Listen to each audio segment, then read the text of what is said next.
Para começar esse vídeo aqui, eu quero dividir uma imagem de ontem para vocês terem uma noção de qual era o clima na frente do STF durante a votação ontem no Supremo para decidir se os estados e municípios poderiam, se era constitucional, que eles pudessem proibir cultos, missas, encontros religiosos durante a pandemia. Então vejam com seus próprios olhos isso.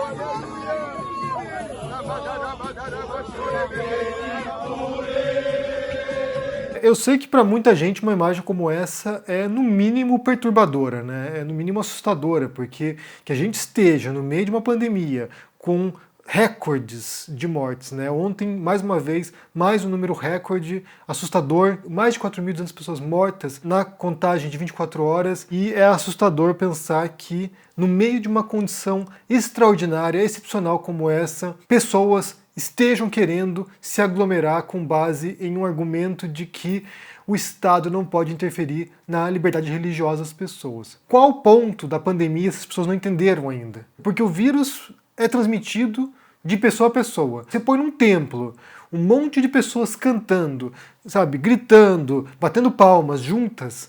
Isso é a fórmula da desgraça. E basta pensar, por exemplo, na Coreia do Sul, que era um país que estava controlando muito bem no começo da pandemia, que estava fazendo rastreio de contato, essas coisas, e que o vírus começou a se espalhar rapidamente depois que uma igreja na Coreia do Sul se aglomerou e as pessoas começaram a se contaminar. Mas felizmente o Supremo decidiu ontem, apesar de 2 votos contrários, que foi do Cássio Nunes e do Toffoli, que o Cássio Nunes na verdade é o emissário do Bolsonaro dentro do Supremo, eles votaram que sim, nessa condição particular, nessa situação da pandemia, Estado e municípios e a federação, obviamente, têm autoridade sim para evitar que as pessoas se aglomerem em igrejas e templos. Eu não sei quais estados vão implementar isso, eu não sei quais cidades vão implementar isso, mas é uma medida excepcional. É isso que tem que pensar, é uma medida extraordinária.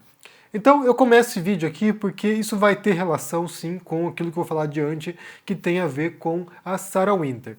Porque por um lado, a gente tem falado aqui repetidas vezes isso, por um lado você tem uma base de suporte ideológico do bolsonarismo, que são certas igrejas evangélicas neopentecostais. Então essa base fundamentalista, ela está encampando o bolsonarismo em muitas frentes e é uma das principais bases de suporte do Bolsonaro hoje. Se você olhar a proporção de católicos, por exemplo, ou espíritas, ou umbandistas, ou ateus que apoiam o Bolsonaro e a proporção de evangélicos que apoiam o Bolsonaro, você percebe que os evangélicos ainda estão bastante sintonizados com o bolsonarismo, né? Se não me engano, em pesquisas recentes, 70% dos evangélicos ainda achavam que o governo Bolsonaro era bom ou ótimo. Então, para você ver como é um espaço de radicalização ideológica completa, não apenas religiosa, mas também política nesse sentido. Então você tem, por um lado, um suporte ideológico do bolsonarismo, que são as igrejas evangélicas. E depois você tem um outro suporte ideológico, né, um segundo suporte ideológico,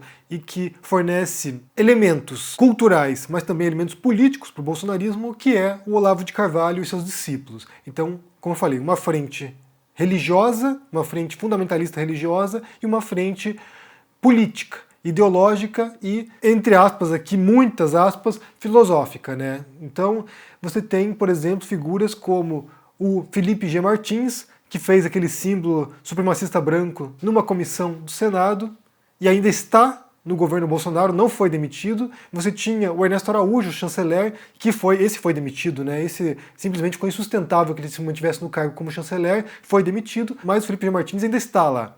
cai o Ernesto, mas o Felipe G. Martins, que na verdade é muito mais perigoso até do que o Ernesto, ainda está lá. Você tem o próprio Eduardo Bolsonaro, que é um olavista e que constantemente influencia o pai nesse sentido. Eu tenho minhas dúvidas se o Olavo de Carvalho tem ou teve em algum momento uma linha direta com o Bolsonaro, né? Se ele podia pegar o telefone e ligar para o Bolsonaro e dar ordens. Eu acho que não é o caso. Eu acho que essa influência olavista, ela se dá com esses tentáculos que estão infiltrados no governo nos mais diferentes níveis e de pessoas próximas ao Bolsonaro. Então a influência olavista no governo não é uma influência direta, na minha leitura pelo menos, mas sim essa influência indireta que vai principalmente pelo Eduardo Bolsonaro e pelo Felipe G. Martins, mais até do que o ex-chanceler Ernesto Araújo.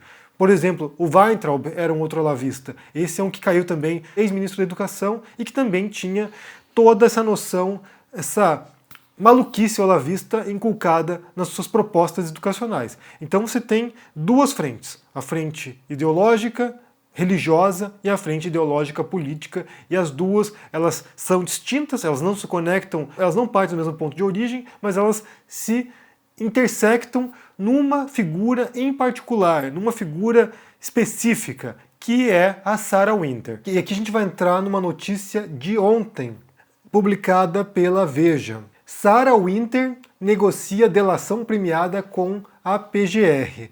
Então, segundo essa reportagem, a Sarah Winter, a extremista de direita, bolsonarista ou ex-bolsonarista, ela está negociando com o procurador Aldo Costa para contar aquilo que ela sabe. E aqui é crucial entendermos uma coisa, gente. A nossa interpretação desse cenário, ela se dá em tempo real, então a gente tem fragmentos de informação. A gente está tentando aqui juntar as peças soltas, muitas vezes sem ter precisão ou certeza se a nossa leitura está apropriada. A gente está tentando compreender. É um esforço de compreensão, né? Nós estamos aqui tateando no escuro.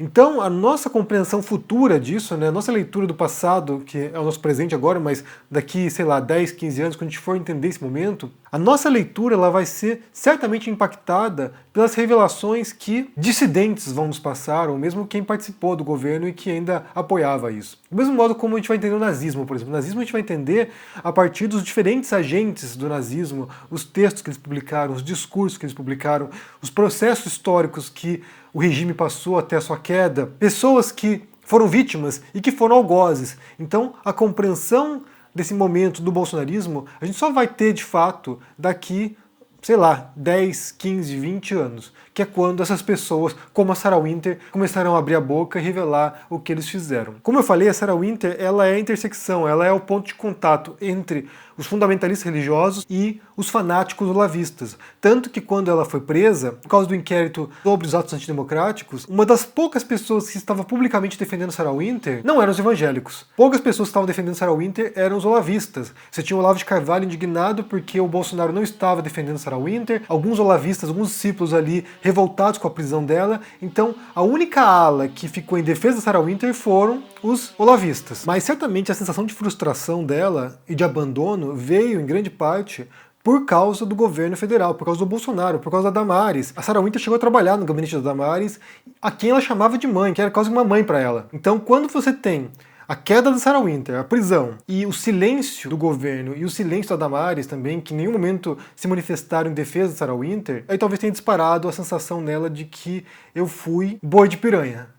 Eles me jogaram pro sacrifício. Assim como aconteceu com outros também, radicais, né? Você tem, por exemplo, o blogueiro Oswaldo Eustáquio, que foi preso, que se machucou na prisão e, segundo a esposa dele, está paraplégico agora, que também foi abandonado. Você teve lá o Daniel Silveira, outro que foi preso também ao ameaçar o Alexandre de Moraes, o ministro do Supremo, e que foi abandonado. Ou seja, todos esses que puseram o deles na reta, né, que se jogaram na linha de frente para defender o governo Bolsonaro e atuaram como fanáticos políticos, esses que caíram, eles simplesmente foram jogados para trás. Você tinha uma frase do Bolsonaro que dizia que não se deixava para trás soldado ferido, e ele jamais respeitou isso. Soldados feridos foram deixados para o abate, foram deixados para serem presos, para serem sacrificados. Então, muitos desses mais radicais de todos, os mais fundamentalistas, os mais extremistas do bolsonarismo, eles simplesmente caíram no caminho e foram para trás, e foram atropelados. Então, essa delação da Sarah Winter agora, caso venha acontecer, né, porque parece que está em negociação, e é importante que aconteça, porque isso vai ajudar a iluminar também esse cenário para que a gente possa compreender o que está acontecendo. Essa delação dela, caso venha acontecer, pode sim jogar luzes, em parte, sobre esses dois núcleos ideológicos. Pode jogar luzes sobre a influência do Olavo de Carvalho no governo Bolsonaro, pode jogar luzes sobre quem são os manipuladores olavistas no governo Bolsonaro, pode jogar luzes sobre Felipe G. Martins, pode jogar luzes sobre o próprio filho do Bolsonaro, o Eduardo Bolsonaro, mas também pode ajudar a esclarecer o papel da Damares nessa construção ideológica do bolsonarismo. Basta de pensar no caso da menina lá de 9 anos que fundamentalistas religiosos foram na frente do hospital chamar médicos e enfermeiros de assassinos. A revelação da Sarah Winter, aquilo que ela pode contar sobre esses bastidores do poder e os bastidores desse movimento extremista no interior do bolsonarismo, vai trazer ou pode trazer peças para esse quebra-cabeça aqui, para a gente compreender esse cenário. E daí, recomendo também que vocês leiam um texto sensacional da Eliane Brum no El País. O artigo se chama Atenção, Bolsonaro vai ficar mais perigoso. E que, sinceramente, quando eu crescer eu gostaria de escrever igual a Eliane Brum, porque o texto dela é sensacional. Cada vez que ela escreve um artigo aqui é uma obra-prima, na verdade. Assim, é uma excelente escritora e a clareza com que ela escreve e o modo como ela vai montando aqui, e ela vai retratando essa falência, né, do bolsonarismo, a falência ideológica do bolsonarismo também. Ela menciona o Ernesto Araújo ali. Eu sou obrigado a discordar dela nesse ponto. Eu não acho que o Ernesto Araújo fosse tão importante assim para o Bolsonaro como ela retrata aqui. Na verdade, na minha interpretação, o Ernesto Araújo era apenas uma marionete do Eduardo Bolsonaro e do Felipe G. Martins, do Olavo de Carvalho, de maneira terceirizada. A queda dele é simbólica, mas ele não era tão importante assim nessa agenda ideológica. Ele era mais o capitão do mato ideológico do olavismo do que, de fato, alguém que elaborasse alguma coisa muito concreta. Mas ela vai retratando aqui essa falência do bolsonarismo, né, o colapso do bolsonarismo, e como, com essa besta fera, que ela até fala aqui, né, uma besta no sentido mais animalesco mesmo, bestial, essa besta acuada, como ele é perigoso. Como na medida que ele vai perdendo o suporte, que ele vai se tornando mais imprevisível e mais letal. E essas mortes, essa destruição, essas pautas ideológicas, elas não vão sumir, elas não vão desaparecer. Ele pode tentar se alinhar agora ao centrão para tentar moderar um pouco o tom e parecer que é um governante que possa ter uma sobrevida até o final do mandato, mas ele é perigoso e ele vai continuar no seu projeto de destruição. Então eu recomendo que vocês leiam essa reportagem da Veja sobre a Sarah Winter para vocês entenderem agora que é um momento que pode levar a certas revelações pra gente. Claro que tudo é muito lento, né? Um processo lento, a gente pode esperar que anos até que isso venha à tona, a gente possa entender essas engrenagens, mas ajuda a esclarecer. E também leiam esse artigo excelente da Eliane Brum para que vocês possam compreender a dimensão do buraco que nós estamos. Então, quero saber o que vocês pensam sobre isso, o que a Sarah Winter pode contar pra gente de tão interessante assim. A Sarah Winter é X9, deixa aqui no comentário, deixa o joinha, se inscreva aqui no canal, se torne um membro ou um apoiador para dar uma força, e a gente se vê por aí. Um abração, se cuidem por aí, e para compreender a história ideológica do bolsonarismo, aqui ó, meu livro sobre o assunto. Um abração e até mais. Tchau!